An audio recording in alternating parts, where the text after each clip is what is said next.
What's up, guys? And I am back with another video. And in today's video, I wanted to speak about Denzel Washington and his views on race relations in America. His perspective and how eloquently he speaks on these issues have really got me thinking in an entire new light. Denzel has spoken about the issue of black men in prison in various interviews and public appearances many times. He has emphasized the importance of strong family structures, education, and mentorship in preventing young black men from ending up in the criminal justice system. Denzel often highlights the role of fathers and the impact of their presence or absence in the lives of young black men. He believes that a stable home environment and positive male role models are crucial in guiding young men away from crime and incarceration. His views are often a mix of acknowledging systemic challenges while also advocating for personal accountability and community support. He doesn't just come from the typical victimhood mentality that many people of other races assume that we all have and blame for our misfortunes.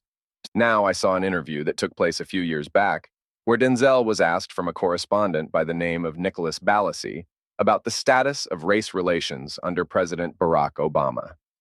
The correspondent then proceeds to ask Denzel about the Black Lives Matter movement and whether it has made race relations better or worse.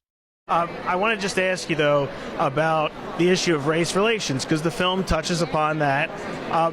Right now, under President Obama, over the last 8 years, in your mind, have race relations improved under his leadership? Race relationships have to do with race relationships.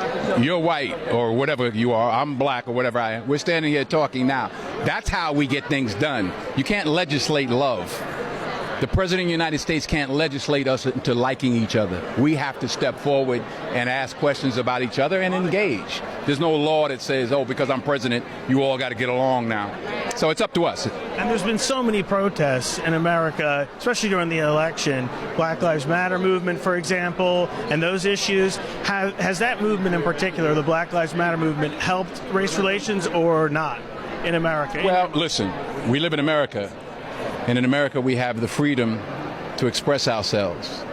We shouldn't take that for granted. So whatever the movements are, whether you agree with them or don't, they have the right to express themselves. So that's one of the great things about being in this country, that you do have the right to protest.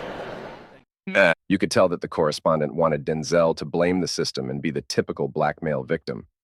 He wanted Denzel to whine and complain about systemic racism and fall into this race trap that many times the media tries to set black men up for, and you could tell that Denzel was just not going for it.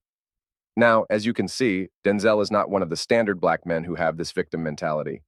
Denzel knows very well why there are so many black men involved in the criminal justice system. And in another interview, he speaks about the friends that he grew up with and what happened to them as well.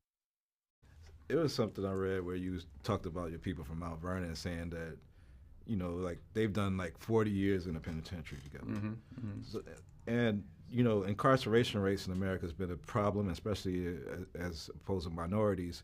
And Roman delves into the issues around the legal system. Do you think we've made any headway in the legal system? I think it's more important to make headway in our own house.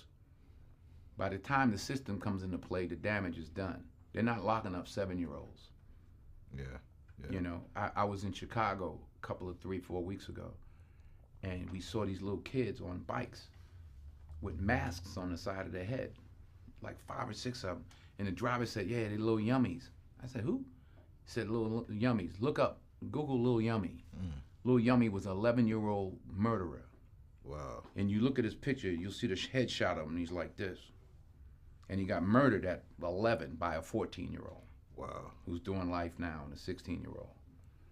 That makes no sense. You blame the system? Where was his father? Yeah. It starts in the house. It starts in the home. And well, my father got locked up. Well, where was his father? Yeah. Like I did talk about my 3 closest friends, and they did, 15 to 25. One did 28, this and that.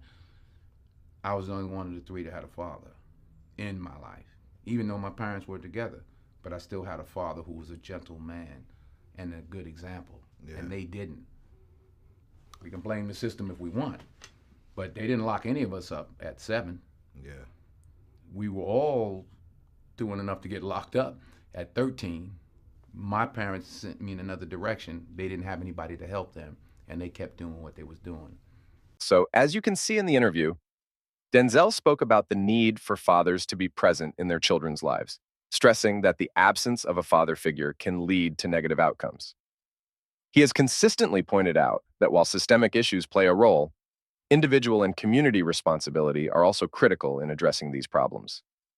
And I really like to hear these views about the truth, because it sheds more light on the problems that we as a community need to face and realize.